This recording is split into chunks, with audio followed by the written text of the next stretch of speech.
With this broadcast, we are beginning a brand new series that we shall be calling the Olivet Discourse, or What Jesus Said About the Last Days. Now, the famous Olivet Discourse of our Lord Jesus Christ came between two very significant events. Now, immediately preceding the Olivet Discourse, Jesus spoke the final words of his public ministry. And these words are found in Matthew chapter 23, verses 1 through 39, and these verses contain a denunciation of the leadership of Israel, especially for their guilt in leading the nation to the rejection of the Messiahship of Jesus. And with these words, the public ministry of Jesus as a prophet came to an end. For during the remainder of his last few days on earth, he dealt exclusively with his disciples. Immediately after the Olivet Discourse came the preparation of the last Passover and the first Lord's Supper. And these events came just before his own death. Along with the last Passover and the first Lord's Supper was the famous Upper Room Discourse. In these statements we see Christ's transition from that of a prophet to that of a priest. But between these two significant events of the conclusion of his public ministry and the Upper Room Discourse is the famous Olivet Discourse that is recorded by three of the four Gospel writers. These are Matthew, Mark, and Luke. In Matthew, it's found in chapters 24 and 25. In Mark, it's found in chapter 13, and in Luke, it's found in chapter 21, verses 5 through 36. Now, the basic purpose of the Olivet Discourse is to answer the question, when and how will Christ's kingdom come into being? Since Israel rejected the kingdom offer made by Jesus, it was impossible for him to set up the kingdom at that time. So for that reason, it was to be set up at a later date. However, in light of his denunciation of the leadership of Israel in Matthew chapter 23, and in light of his closing words in Matthew 23 verses 37 through 39, in which he revealed the fact that he will not return until Israel will ask him to return, what then is going to be the circumstances that will bring the kingdom in? The Olivet Discourse answers this question, and we are going to study what Jesus said about the last days. Now, to get a complete picture of all that Jesus said, all three gospel accounts must be studied, because none of the gospel writers recorded everything Jesus had to say on that day, and each of them recorded only the information most relevant to the theme of his own gospel account. So for that reason, it will be necessary for us to study all three accounts. For only then is it possible to get a complete picture of what Jesus said during the closing days in his office as a prophet, and also what he said about the last days. So in this series of broadcasts, we will be studying this in the form of a synopsis, and all three gospel accounts are going to be studied simultaneously. Because if we study only Matthew or only Mark or only Luke, we simply are not going to get the complete picture we need to get to indeed understand all that is going on this occasion. Now we're going to subdivide our study into 14 key sections. The first section is the historical setting, recorded by Matthew 24 verses 1 and 2, Mark chapter 13 verses 1 and 2, and Luke chapter 21 verses 5 and 6.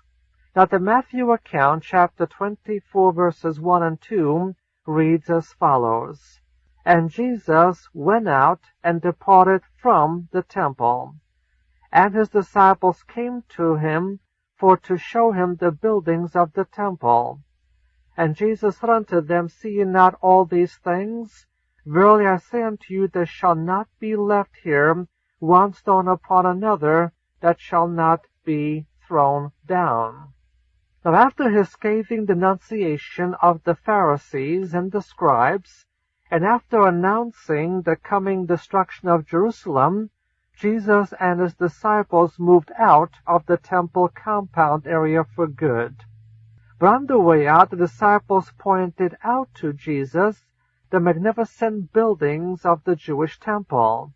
Actually, by this time, the temple buildings were not yet finished. The temple compound was begun by Herod the Great in the year 20 B.C., and it was not finished until the year 64 A.D., a mere 6 years before its destruction. Now the words of the Olivet Discourse were spoken in the year 30 A.D., and so the building of the temple compound had been going on for 50 years. They would continue the building for another 34 years. The stones which so impressed these disciples were indeed magnificent stones, and they are found by archaeology to this day. Archaeologically, these stones are called Herodian stones, being huge stones 10 to 12 feet in length and weighing several tons. Nevertheless, Jesus reiterated the fact that the temple compound was doomed for destruction, and the temple itself will not have one stone left upon another that would not be thrown down. Now this prophecy of Jesus was ultimately fulfilled in the year 70 A.D., when the Romans came and destroyed the city of Jerusalem. During the fighting, the temple was set on fire, although the soldier did it against the orders of Titus. Nevertheless, he threw a torch into the temple, and it lit up on fire.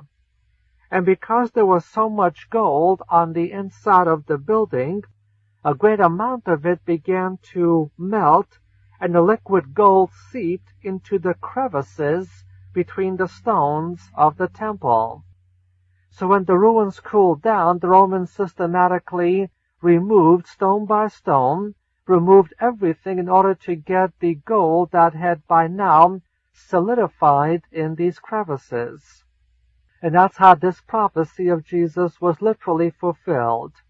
However, this prophecy also left the disciples somewhat perplexed, which brings us to the second part of our study, which has to do with the three questions which these disciples will ask. Because when they arrived at the Mount of Olives, the prophecy of Christ raised three questions on the part of four of the disciples, and these questions are recorded in Matthew chapter 24, verse 3, Mark chapter 13, verses 3 and 4, and Luke chapter 21, verse 7. The Matthew account in chapter 24, verse 3 reads, "As he sat upon the Mount of Olives, the disciples came unto him privately, saying, Tell us, when shall these things be, and what shall be the sign of thy coming, and of the end of the world, or the end of the age?" Now to get the full picture, we need also to read Luke's account in chapter 21, verse 7, which reads, "And they asked him, saying, Teacher, when therefore shall these things be, and what shall be the sign when these things are about to come to pass?" Altogether, there are three questions which were asked. The first question is, "Tell us, when shall these things be?" Now the expression, "these things," refers to the prophecy that was just given, and that is the prophecy concerning the destruction of Jerusalem and the temple. In the Luke account, the first question is phrased as, "Master, what shall these things be, and what will be the sign that these things are about to come to pass?" The first question then was, when will the temple be destroyed, and what will be the sign that this thing is about to take place? As we shall see, all three questions are requests for signs. The first one is, what is the sign that Jerusalem and the temple are about to be destroyed? The second question was, what shall be the sign of thy coming? Now this question does not concern the rapture of the church, which has no warning signs to it, because the rapture is imminent and can happen at any moment. However, the second coming will be preceded by a sign, and the disciples are asking the question, what is that sign going to be? The third question was, what shall be the sign of the end of the world? Now, the Greek word translated world actually means age. So they're also asking for a third sign, and that was, what will be the sign that the end of the church age has begun? Altogether, then, there were three questions which the disciples asked. What is the sign that Jerusalem is about to be destroyed? What is the sign of the second coming? And what is the sign that the end of the age has begun? Now, Christ answered these questions, but not in the order in which they were asked. Another thing to keep in mind is that while Matthew and Mark record the answers to the second and third questions, they do not mention Christ's answer to the first question. That is answered only by Luke. And Luke recorded Christ's answer concerning the first question. Before Christ began to answer any of the three questions, he first provided some general characteristics of the church age in Matthew chapter 24 verses 4 through 6, Mark chapter 13 verses 6 and 7, and Luke chapter 21 verses 8 and 9. Now the Matthew account reads as follows, And Jesus answered and said unto them, Take heed that no man deceive you. For many shall come in my name, saying, I am the Christ, and shall lead many astray. And ye shall hear of wars and rumors of wars. See ye that ye be not troubled, for these things must needs come to pass, but the end is not yet. Now, rather than immediately answering all three questions, Jesus decided first to give some general characteristics of the church age, none of which means that the end of the age has begun. Jesus wanted to make sure that these disciples do not jump into certain conclusions because of various elements, circumstances, news, or whatever, and so chose to tell them of things that would not mean that the end has begun. The first general characteristic of the church age would be the rise of false messiahs. Many, Jesus said, would come claiming to be the Messiah. And indeed, from the time of Christ until about the middle of the 1850s, a great number of Jewish men arose, claiming to be the Messiah, and indeed did lead many astray. But this was to be a general characteristic of the church age, and does not mean that the end has begun. The second general characteristic, Jesus said, is they'll be hearing of wars and rumors of wars. And wars and rumors of wars is a figure for local war, and the existence of local wars here and local wars there in no way indicates that the end has begun. Because concerning the rise of false messiahs and concerning local wars, Jesus said, For all these things must come to pass, but the end is not yet. Luke emphasizes this point in his passage when he wrote, For these things must first come to pass, but the end is not immediately. In other words, the rise of false messiahs and long periods of local war would necessarily have to come first. But neither of these things in any way, shape, way, or form indicate that the end has begun, for these things must needs come to pass, but the end is not yet. Now that brings us to the fourth part of our study, which is the sign of the end of the age. The sign of the end of the age. Having provided for his disciples certain characteristics that would in no way indicate that the end has begun, Jesus next proceeds to answer the third question first. And the third question was, what is the sign that the end of the age has begun?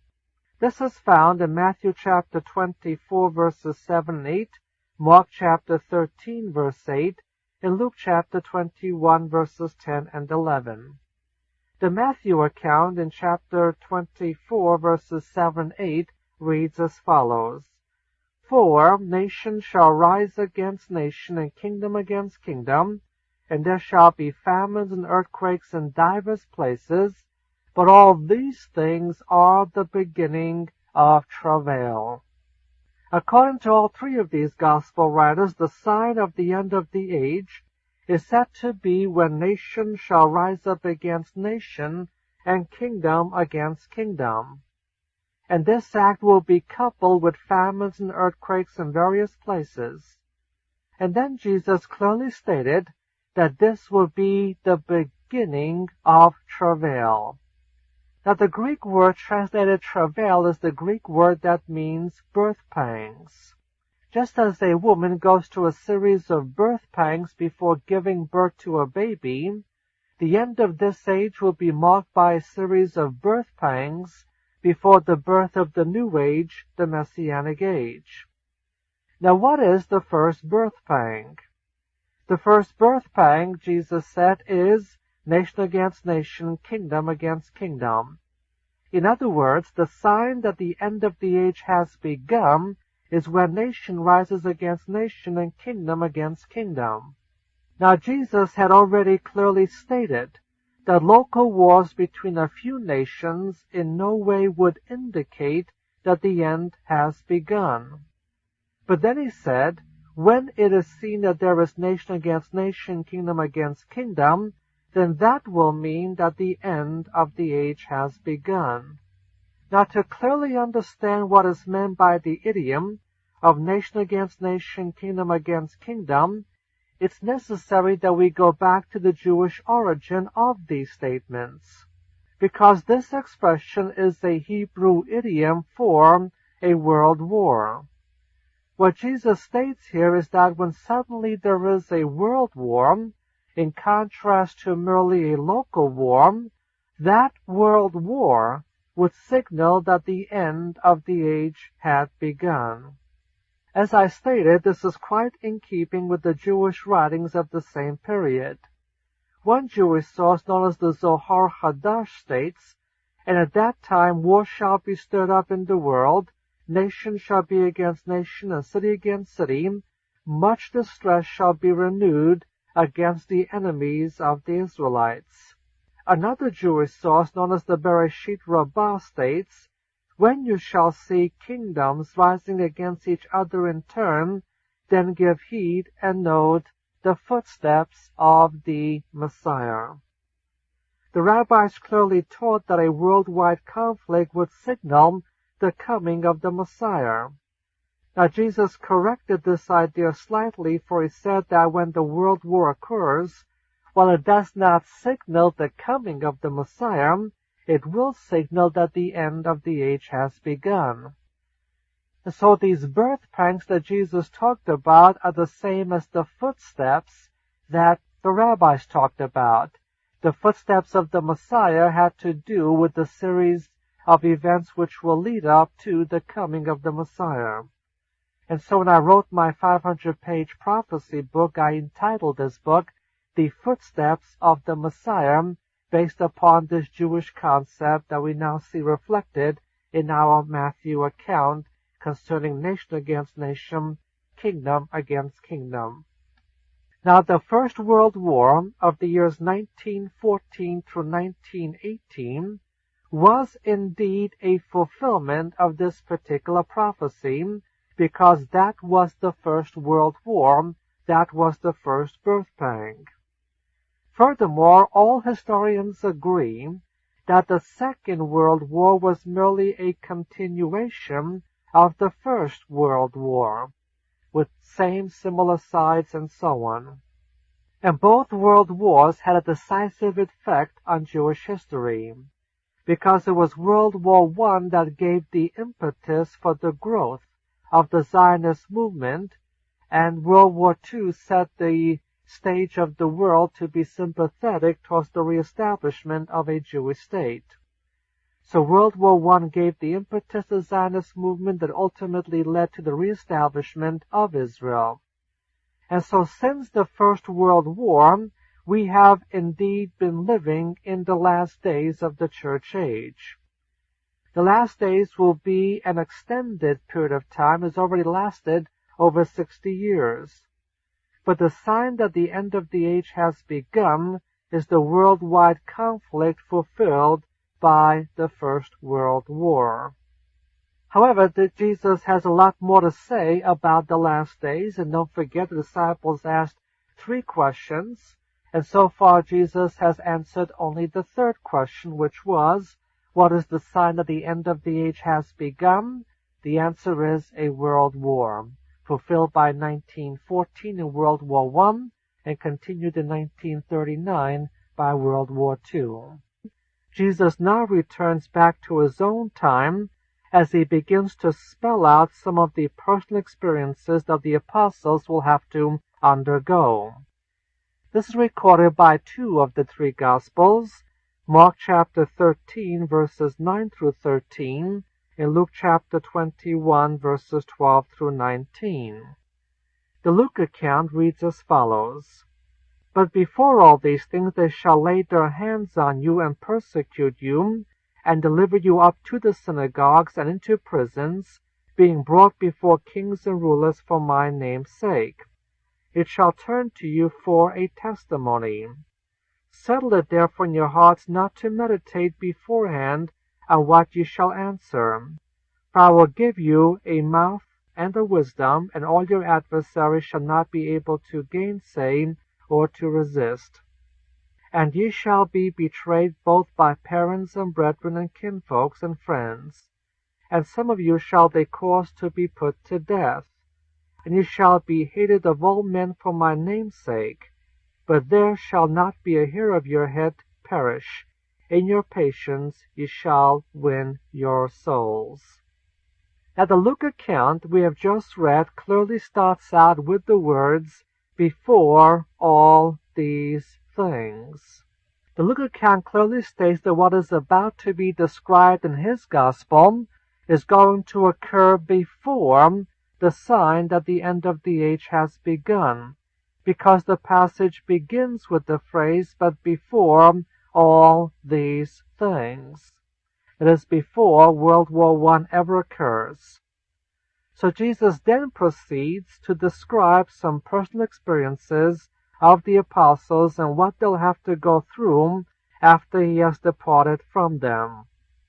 Altogether, Jesus mentions 9 specific things. Number 1, they're going to be rejected by the Jews in verse 12. Secondly, also in verse 12, they'll be rejected by the Gentiles. Thirdly, they will also undergo persecutions, but these persecutions will provide for them opportunities for testifying in verse 13.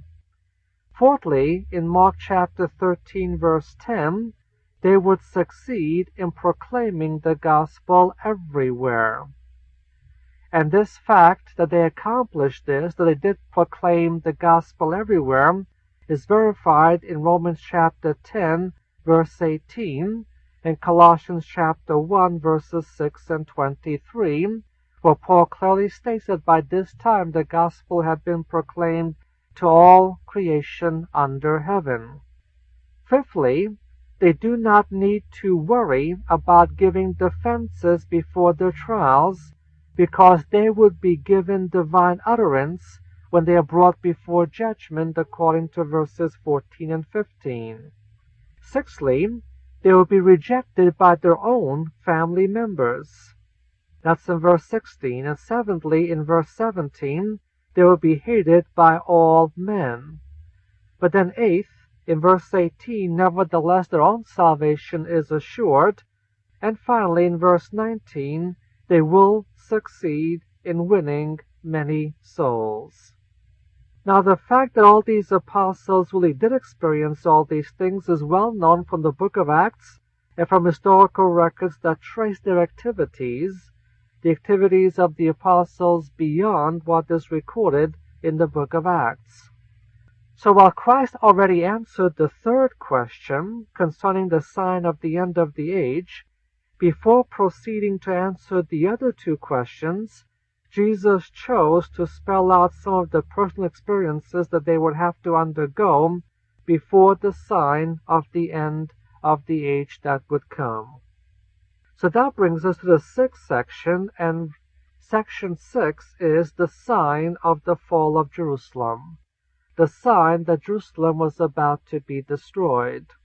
Only after having spelled out clearly that the apostles would have to undergo a period of suffering as well as having a successful ministry, Jesus then proceeded to answer the first question, which concerned the sign of the coming destruction of Jerusalem and the temple. The answer to the first question is recorded only by Luke in Luke chapter 21 verses 20 to 24, which reads as follows. But when you see Jerusalem compassed with armies, then know that her desolation is at hand. Then let them that are in Judea flee unto the mountains, and let them that are in the midst of her depart out, and let not them that are in the country enter therein. For these are days of vengeance, that all things which are written might be fulfilled. Warn to them that are with child, and them that give suck in those days, for there shall be great distress upon the land, and wrath upon this people. And they shall fall by the edge of the sword, and shall be led captive into all nations, and Jerusalem shall be trodden down of the Gentiles until the times of the Gentiles be fulfilled. Now, in answer to the first question, which was the sign that Jerusalem was about to be destroyed, Jesus gave them the sign that would mark the fact that Jerusalem was soon to be destroyed, and that sign was the surrounding of the city of Jerusalem by armies. The Hebrew Christians, or the Jewish believers, were told that when they saw this sign, they were not to take up arms to defend the city, but they were to leave Jerusalem and Judea and flee outside the land. This sign would mark the coming desolation of Jerusalem, and Jerusalem from that point on would be continually trodden down of the Gentiles until the times of the Gentiles be fulfilled. Now this prophecy was fulfilled in a various marvelous way. In the year 66 AD, the first Jewish revolt broke out against the Romans. And when the revolt first began, the Roman general in the land, a general named Cestius Gallus, came with his armies from Caesarea and surrounded Jerusalem. Now that surrounding marked the sign that Jesus promised, and the Jewish believers knew that Jerusalem would indeed soon be destroyed. But Jesus commanded the Hebrew Christians that they desert the city when they saw this and not defend it.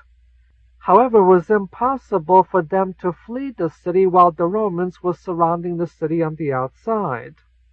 But when Cestius Gallus noticed and recognized that his supply lines were not secured, and they were being cut by Jewish guerrilla forces, and he knew he did not have enough supplies at that point to maintain an extended siege, he decided to lift the siege of Jerusalem and headed back for Caesarea.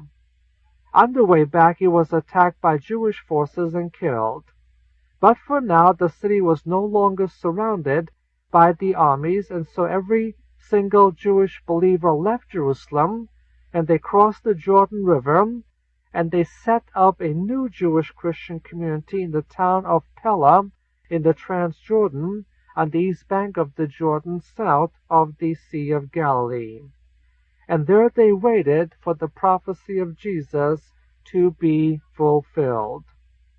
In the year 68 AD, a new Roman general by the name of Vespasian and his son once again besieged the city of Jerusalem, and after Vespasian was called to become the new Roman emperor, the siege was taken over by his son Titus.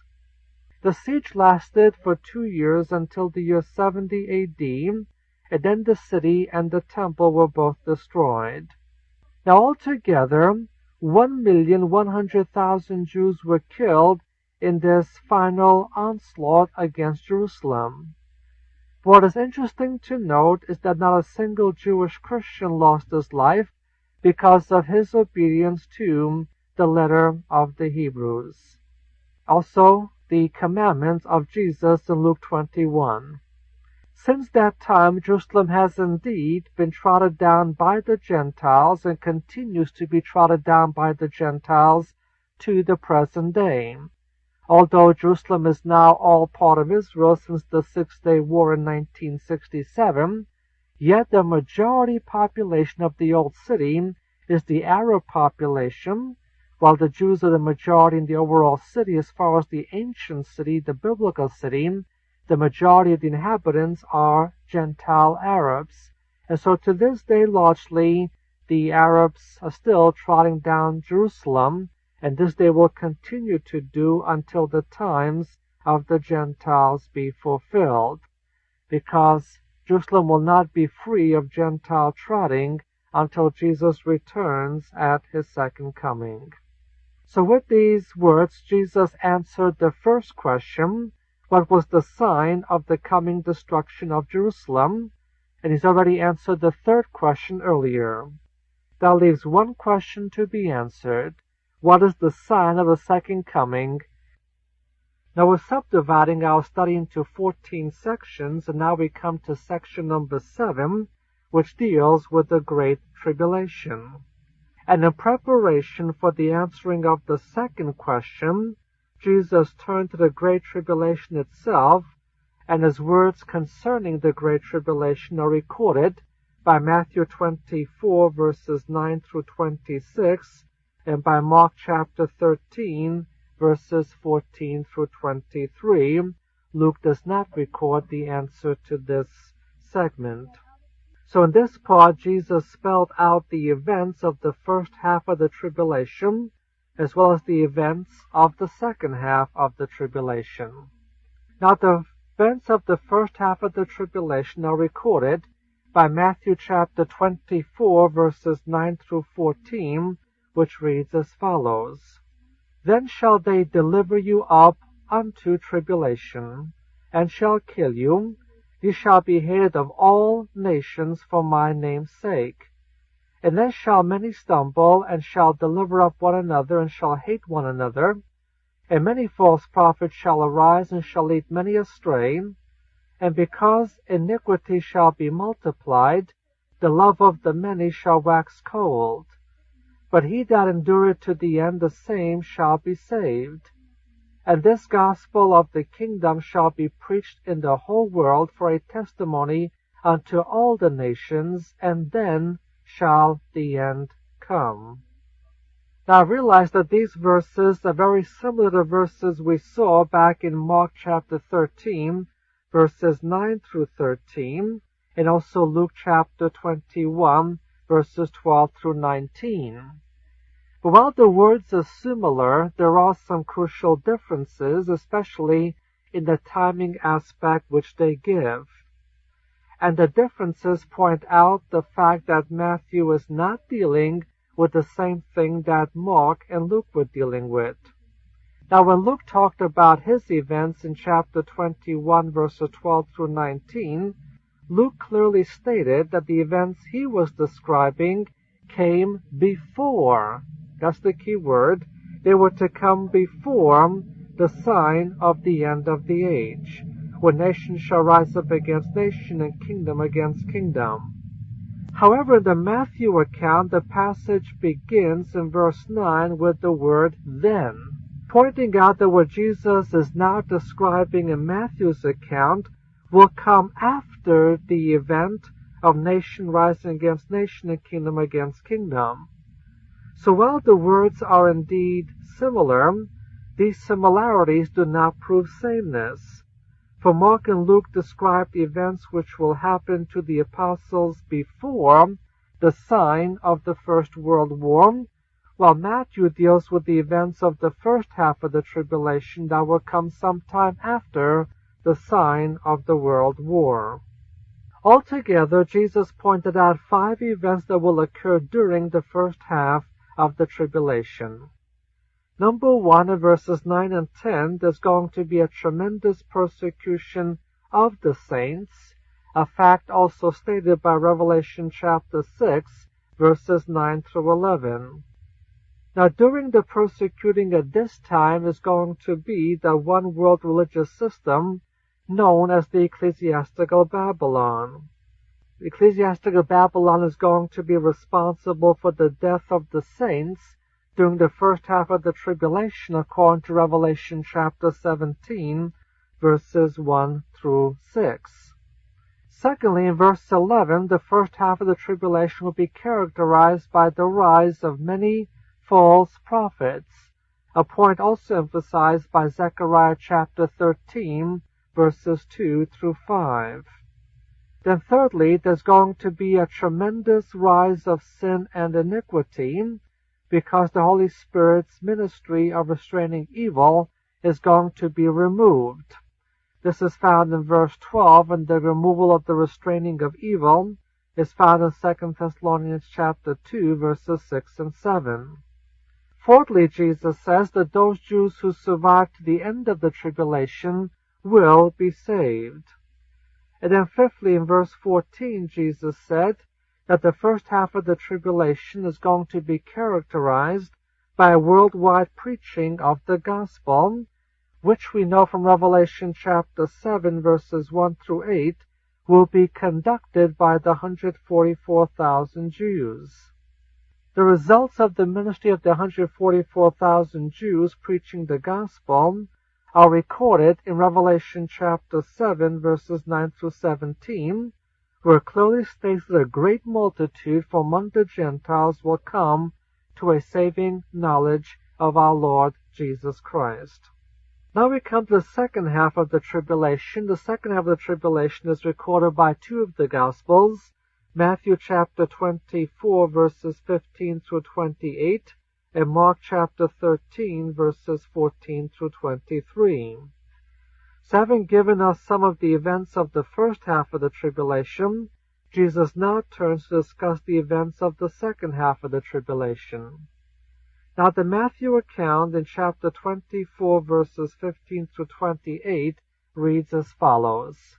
When therefore you see the abomination of desolation which was spoken of through Daniel the prophet standing in the holy place, let him that reads understand. Then let them that are in Judea flee unto the mountains. Let him that is on the housetop not go down to take the things that are in his house. Let him that is in the field not return back to take his cloak. But woe unto them that are with child, to them that give suck in those days, and pray ye that your flight be not in winter, neither on a Sabbath. For then shall be great tribulation, such as had not been from the beginning of the world until now, nor ever shall be. Except those days had been shortened, no flesh would have been saved, but for the elect's sake those days shall be shortened. Then if any man shall say unto you, Lo, here is the Christ, or here, believe it not. For there shall arise false Christs and false prophets, and shall show great signs and wonders, so as to lead astray, if possible, even the elect. Behold, I have told you beforehand. If therefore they shall say unto you, Behold, he is in the wilderness, go not forth. Behold, he is in the inner chambers, believe it not. For as the lightning cometh from the east, and is seen even unto the west, so shall be the coming of the Son of Man. Wheresoever the carcass is, there will the eagles be gathered together. At this point, Jesus gives some details concerning the second half of the tribulation. All told, he tells us 8 specific things. Number 1, Christ will deal with the specific event that will mark the beginning of the second half of the tribulation in verse 15, and that event is the abomination of desolation standing in the holy place. The abomination of desolation will actually involve 2 separate stages. The first stage will be when the Antichrist will take over the Jewish temple, sit down in the Holy of Holies, and declare himself to be God, according to 2 Thessalonians chapter 2, verses 3 through 10. The second stage of the abomination of desolation will be when the false prophet will make an image of the Antichrist and stand it up in the Holy of Holies as recorded in Revelation chapter 13, verses 11 through 15, and then again in Daniel chapter 12, verse 11. Now this act of the abomination of desolation will signal the second and the worst half of the tribulation itself. Secondly, the abomination of desolation will serve as a signal for the Jews to flee the land, according to Matthew 24, verses 16 and 20. Now this flight of Israel is also recorded by Revelation chapter 12. This passage also reflects a sense of urgency in Israel's flight, in the fact that the whole emphasis is on urgency, on speed, and on quickness. And this emphasis is especially evident in Christ's listing of the three difficulties that will be encountered during this flight. The first difficulty is for those who are pregnant or having infant children, because in both cases it will make escape that much more difficult, as any woman who is in that condition can clearly testify. Now the sense of urgency is also seen in that Christ urged prayer that it should not happen when it does occur. It should not happen either in the winter or on a Sabbath day. But why not in winter, since it seldom ever snows in Israel, so what could possibly be the problem of winter? Now the reason for this prayer request lies in a situation as things exist in the land of Israel. Now there are several differences between the United States and the state of Israel, and one of these differences is the manner in which weather patterns are to be found. The United States receives rain during all four of its seasons, and rain will fall in America during the summer, fall, winter, and spring, but that is not the case with Israel, which follows a specific rain season. Israel receives all of her rains between October and April, because between April and October not one drop of rain will fall throughout the entire country. But when it does rain during the winter months, it comes down with some heavy flooding at times. There's a second difference between the United States and the state of Israel, and that is the manner by which highways are built.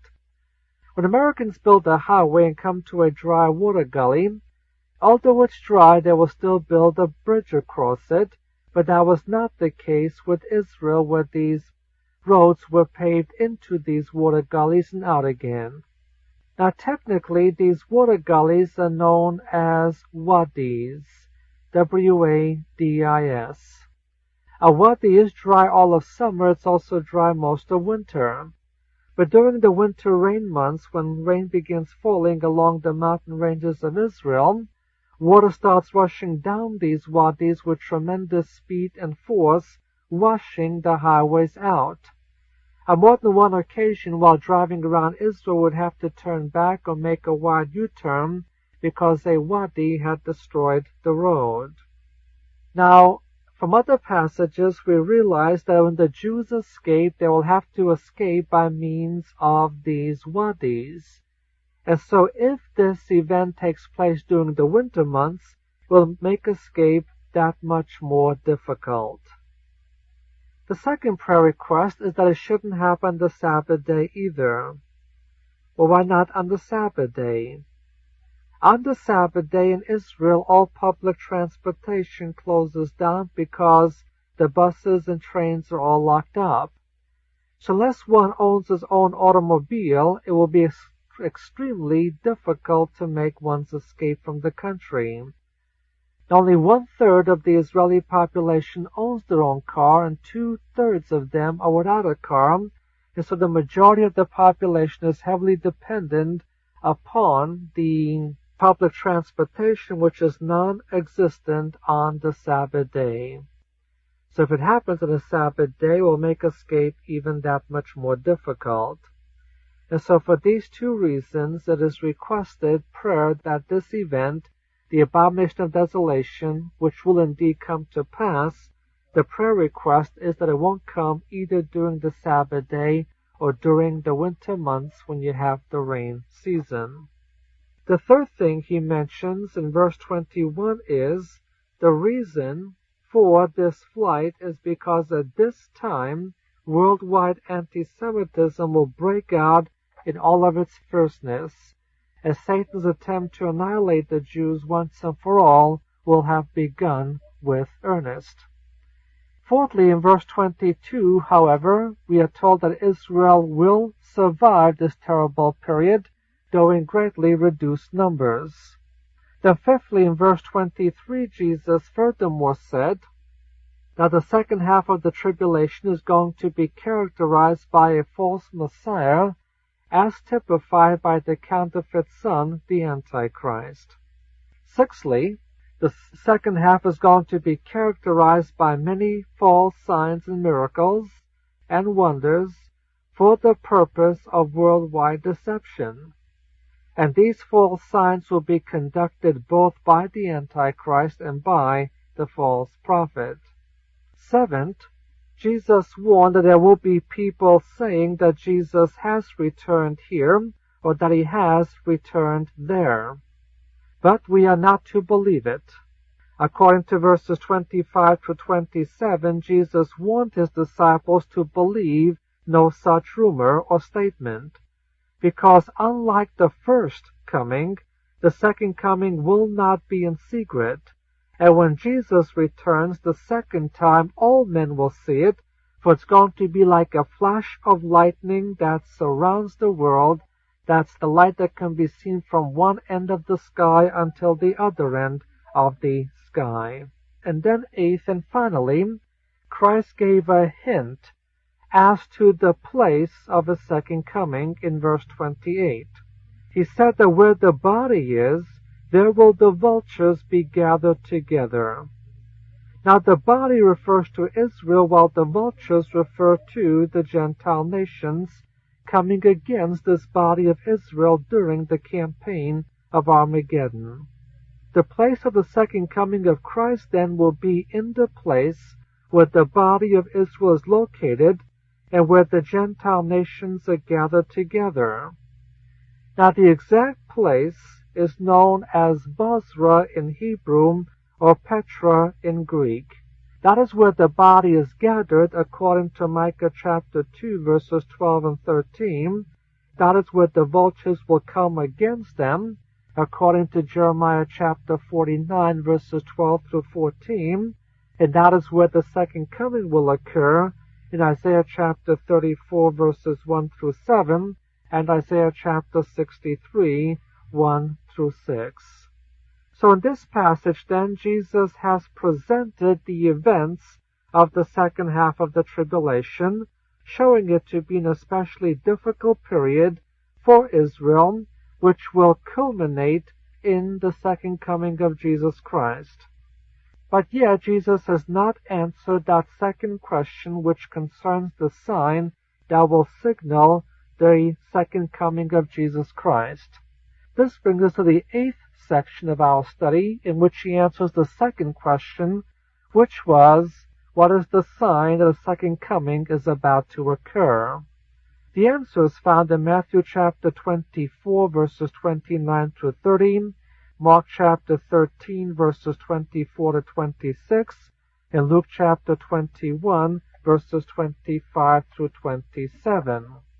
The Matthew account reads as follows: But immediately after the tribulation of those days the sun shall be darkened, and the moon shall not give her light, and the stars shall fall from heaven, and the powers of the heaven shall be shaken, and then shall appear the sign of the Son of Man in heaven, and then shall all the tribes of the earth mourn, when they shall see the Son of Man coming on the clouds of heaven with power and great glory.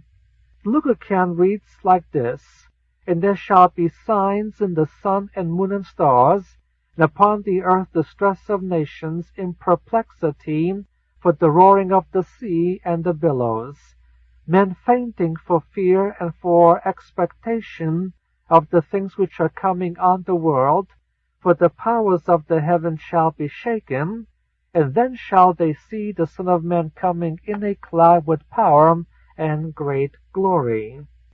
In the Matthew account, Jesus states that just preceding the sign of the second coming of Christ, there's going to be a total blackout of the earth, and no light will penetrate to the earth from the sun, moon, or stars.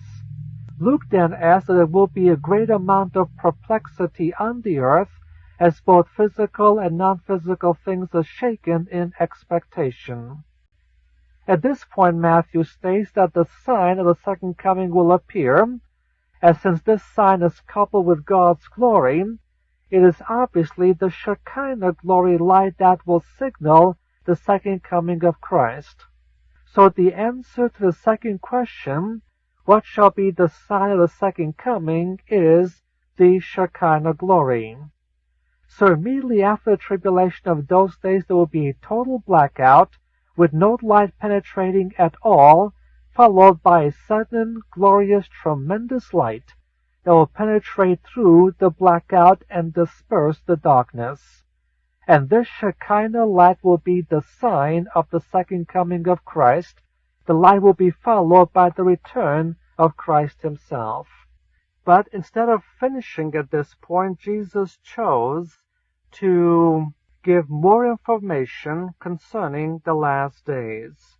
And as we study the 14 parts of the Olivet Discourse, that brings us to section number 9, which is found in Matthew chapter 24, verse 31, and Mark chapter 13, verse 27. And that verse reads, "He shall send his angels with a great sound of a trumpet, and they shall gather together his elect from the four winds, from one end of heaven to the other."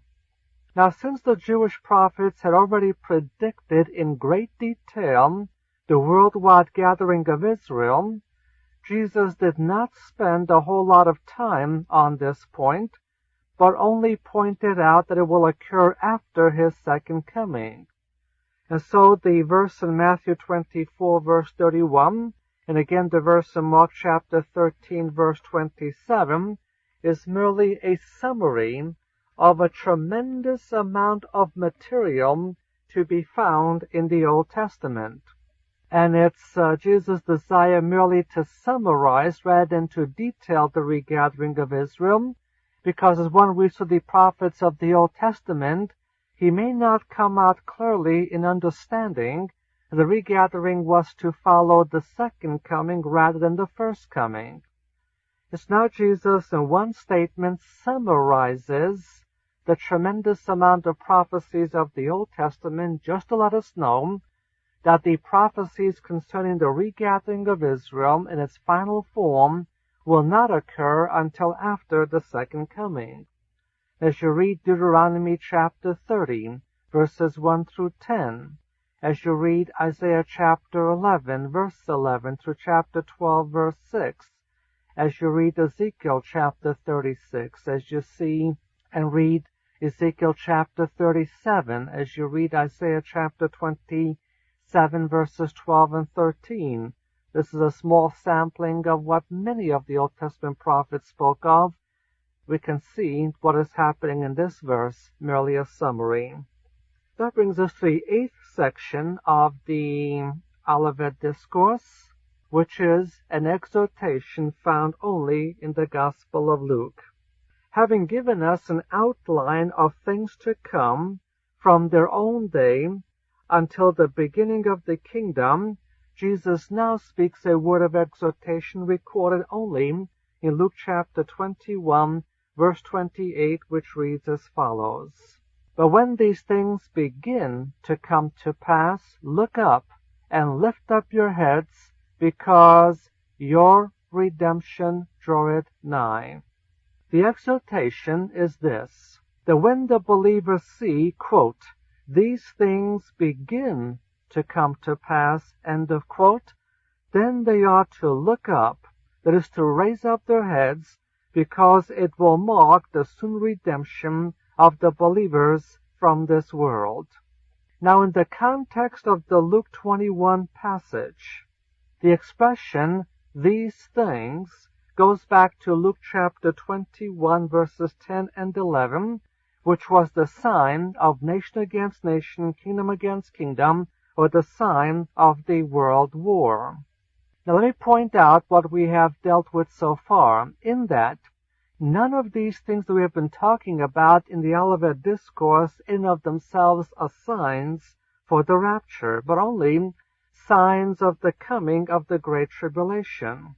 However, if these signs that we have been dealing with, especially those of last week, if these signs tell believers that the tribulation is near, then naturally we must assume that the rapture of the church is even nearer or even closer. And since the rapture will precede the tribulation, the closer time comes to the beginning of the tribulation, the closer we come to the rapture, which will precede the tribulation by an unknown period of time. Now I realize that it's often been taught that the rapture begins the tribulation. Actually, biblically speaking, what starts the tribulation is not the rapture, but the signing of the 7-year covenant between Israel and the Antichrist. That is what's taught by Daniel chapter 9 verse 27. That is what's taught by the book of Isaiah chapter 28 verses 14 through 22. The thing that starts the tribulation is the signing of the 7-year covenant. And all we are told about the rapture, and we shall deal with more about the rapture in the coming days of this week, all that we know about the rapture is that it will come sometime before the tribulation, but that is no warrant to begin teaching that it comes just before the tribulation. Now the rapture might come just before the tribulation, but it could also come 10 or 20 or 30 or 40 or 50 or more years before the tribulation starts. All we know about the rapture is that it will occur any time between right this minute and the signing of the 7-year covenant. So if the rapture comes today, and it may very well come today, that will not mean that the tribulation will start tomorrow, because the world stage is not yet set for the tribulation to begin. So the Bible, when it gives us signs, it gives us signs and events which lead up to the tribulation, but not signs and events which lead up to the rapture. Nothing has to precede the rapture, but a number of things must precede the tribulation. The signs we have been seeing since the year 1914 through 1918 with the First World War, followed by 1939 through 1945 with the Second World War, followed by 1948 with the reestablishment of Israel, followed by 1967 with the Six-Day War and the Jewish takeover of the old city of Jerusalem. All of these are signs which lead up to the tribulation, not to the rapture. However, what that all means is this: the closer we come to the tribulation, that much closer must the rapture be, because the rapture does not necessarily need to wait until the tribulation starts. So Jesus says in this exhortation of Luke 21:28 that when you see these things only beginning to come to pass, and we have been seeing the beginning since 1914, as I pointed out last week, then we should be looking up, lifting up our heads, and knowing that our redemption draweth nigh. So then, since the sign of the end of the age, the worldwide conflict, has already been given and has been seen, since there have been other signs leading up to the Great Tribulation, we believers should be looking up for the completion of our redemption at the rapture of the church. We now come to section number 11, a very popular section that has often been misunderstood and misrepresented, and that's the section on the parable of the fig tree. Now this is found in Matthew chapter 24, verses 32 through 35, then Mark chapter 13, verses 28 through 32, and Luke chapter 21, verses 29 through 33. Now Matthew 24, verses 33 through 35 reads as follows: Now from the fig tree learn her parable. When her branches is now become tender, and putteth forth its leaves, ye know that the summer is nigh. Even so ye also, when ye see all these things, know that he is nigh, even at the doors. Verily I say unto you, this generation shall not pass away until all these things be accomplished.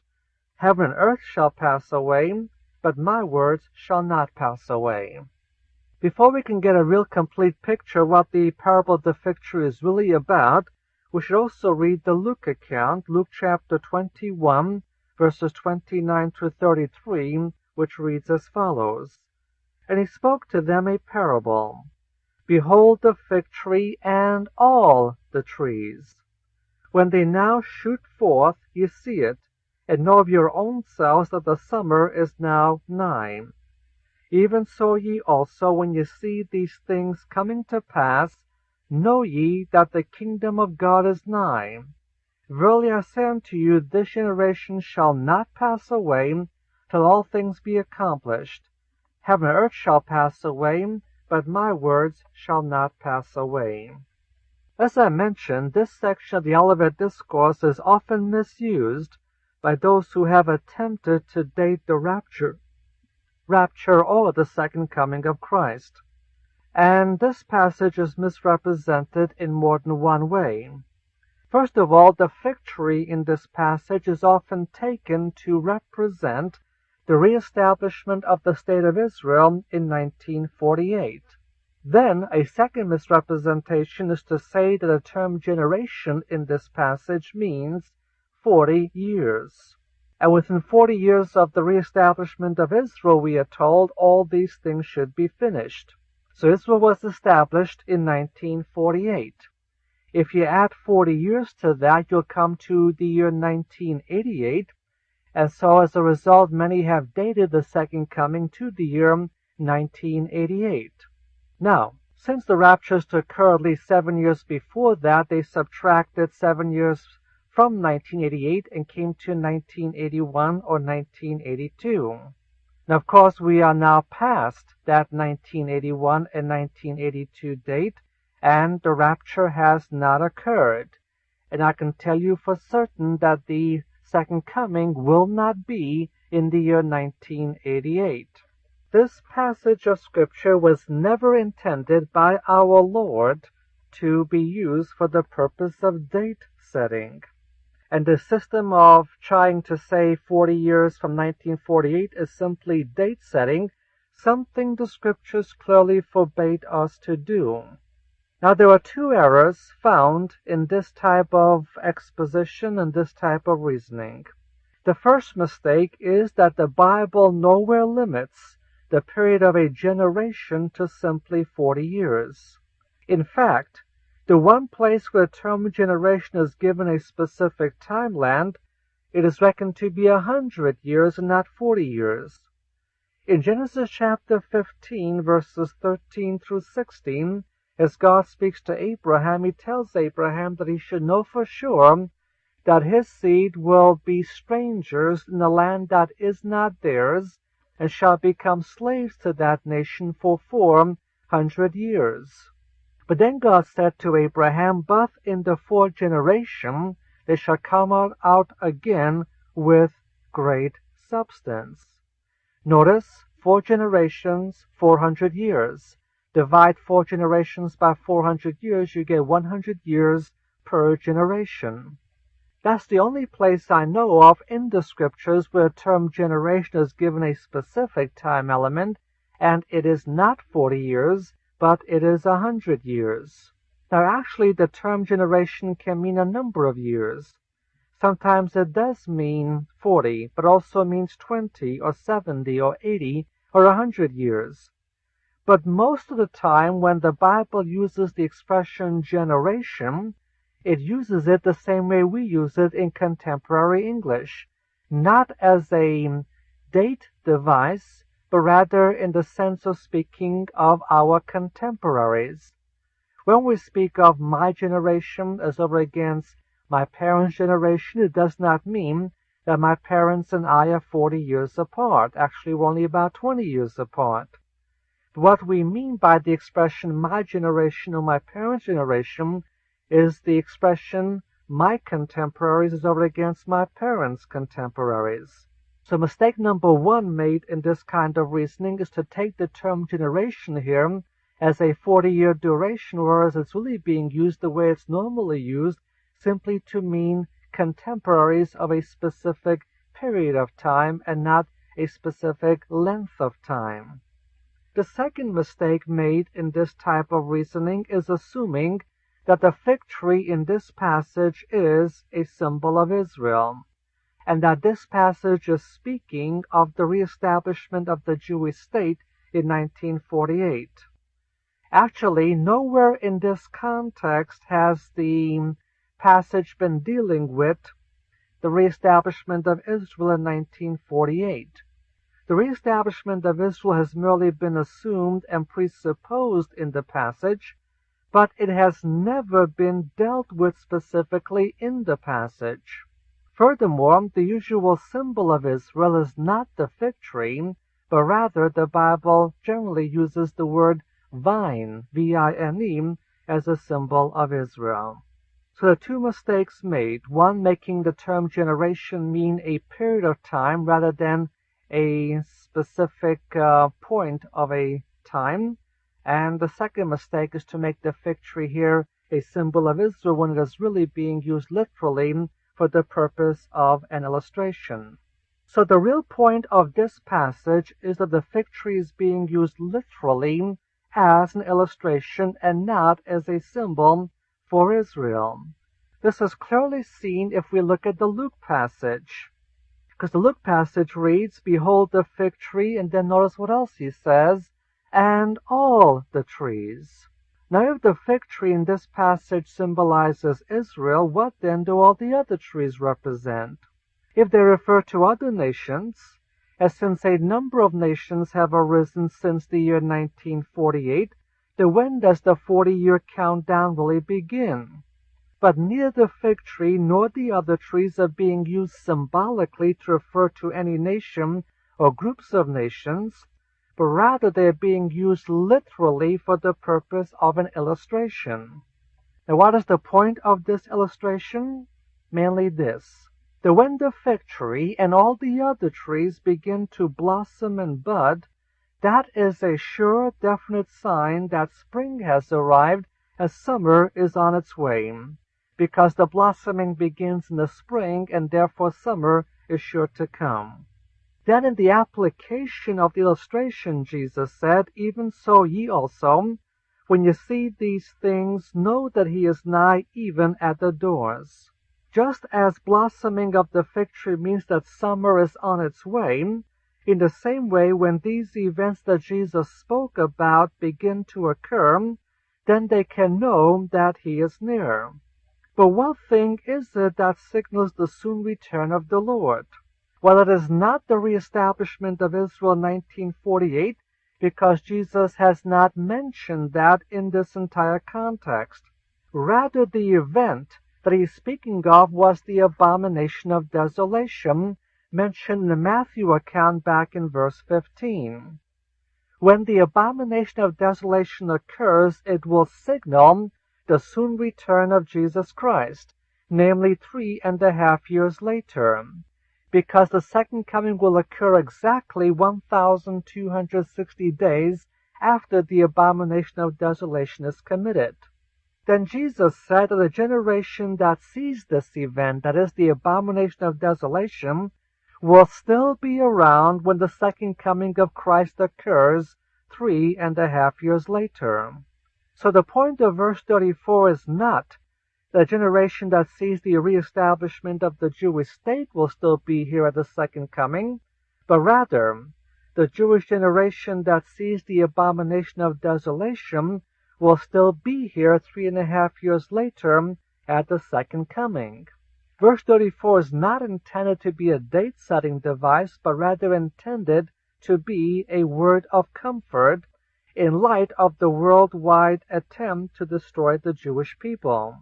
Remember from our previous studies on this passage The Abomination of Desolation signals Satan's and the Antichrist's final attempt to destroy and to exterminate the Jews once and for all.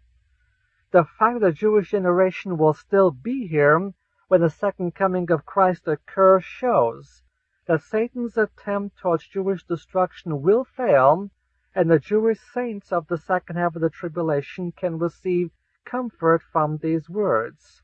The coming in this passage is not the rapture, for which no signs are promised, but the second coming itself. This is the event evident from the Luke account, but the second coming itself is what is spoken about here. And the kingdom will result of the second coming, remember, and not the rapture, and Luke does speak of the kingdom in this context. Now that brings us to the 12th section of our study in the Olivet Discourse, and that is the section on the rapture of the church. Now the time of the second coming of Christ will be clearly known, because it's going to occur exactly 7 years after the signing of the 7-year covenant.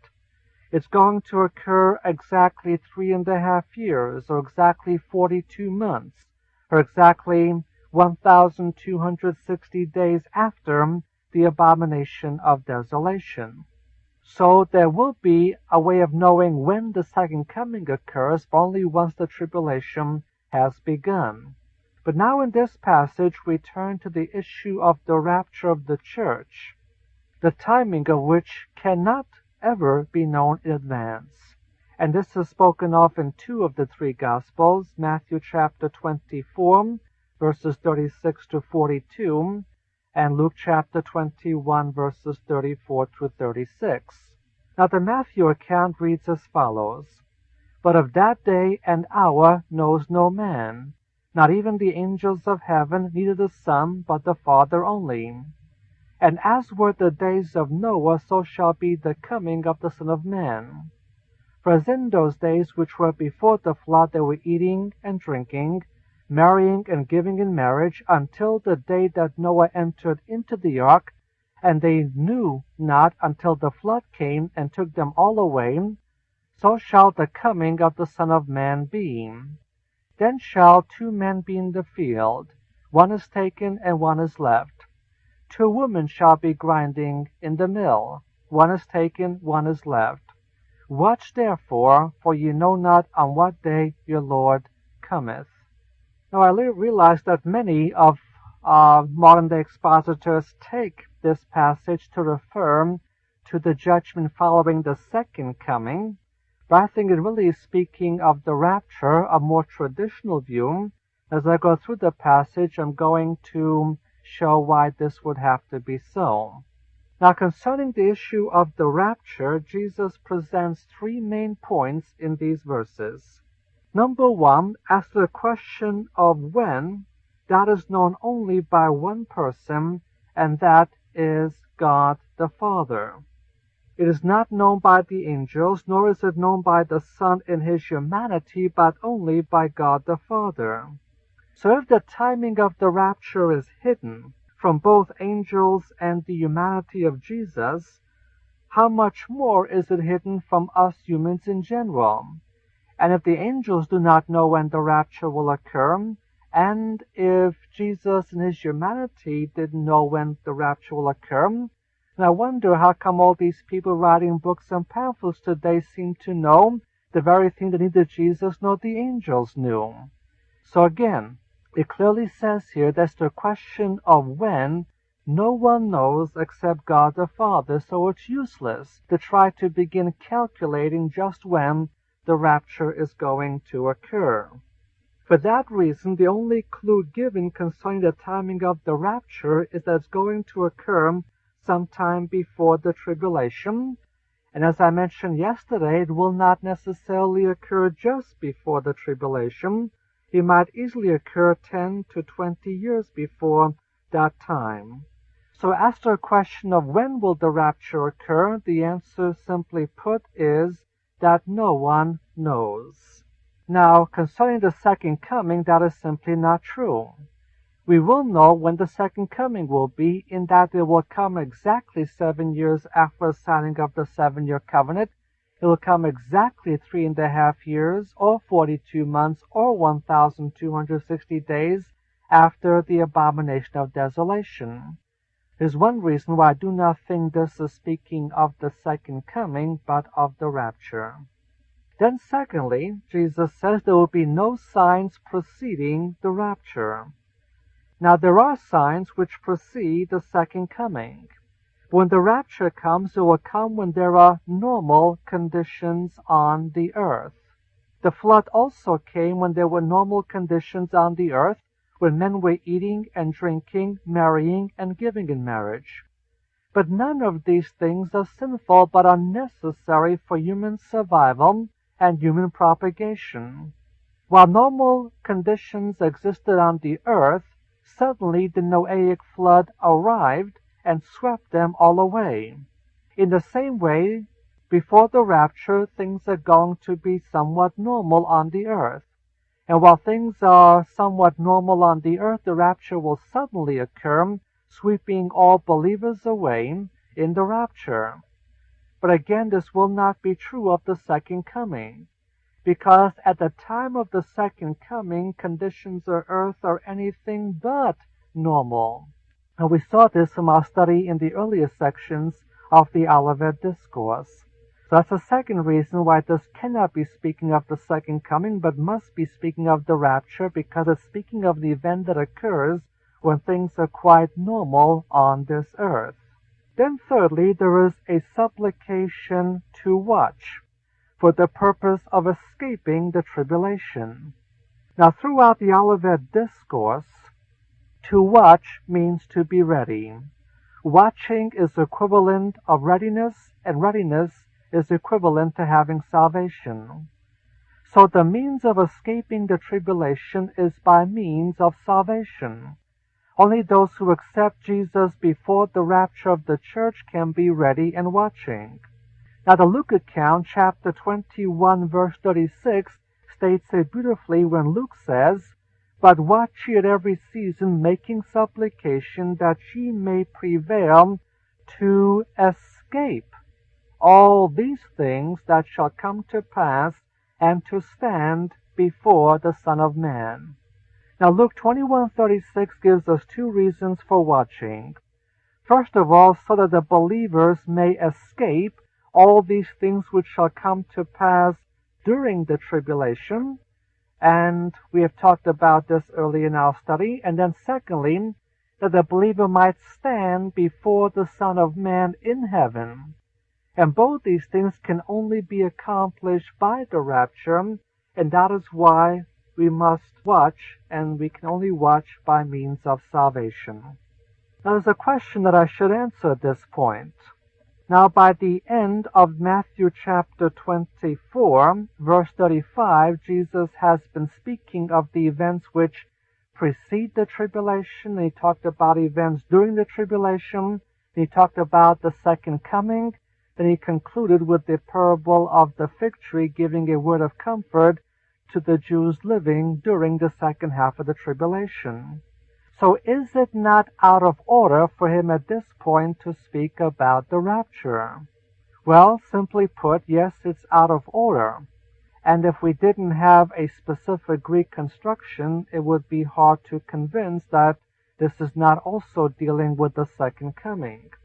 But if you notice the word "but" in Matthew chapter 24, verse 36, the Greek term behind it is a combination of two Greek words, which is called peri, P-E-R-I, de-D-E. It's called the peri-deconstruction. Now what is the peri-deconstruction?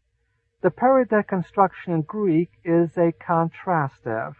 It introduces a new subject.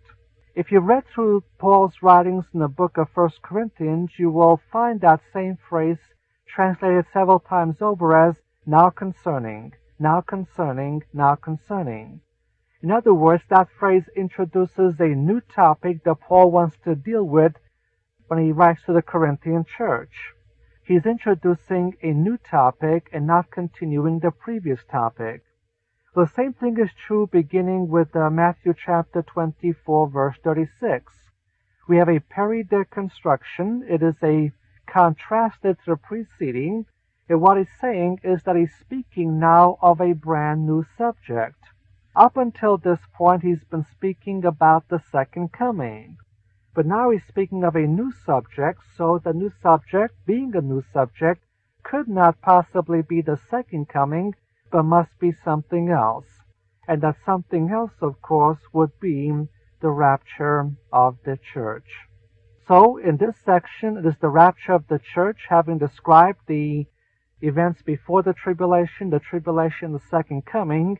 He now addresses himself to believers to let them know that there is a way of escaping these terrible days of the tribulation, and the means of escaping is by watching, and watching is to be ready, and to be ready is to have salvation. And as Luke says, be on the watch or have salvation so that you can escape all these things and stand before the Son of Man. So by the rapture we shall escape all these things, and by the rapture we shall indeed stand before the Son of Man at the judgment seat of Christ in heaven. Shalom.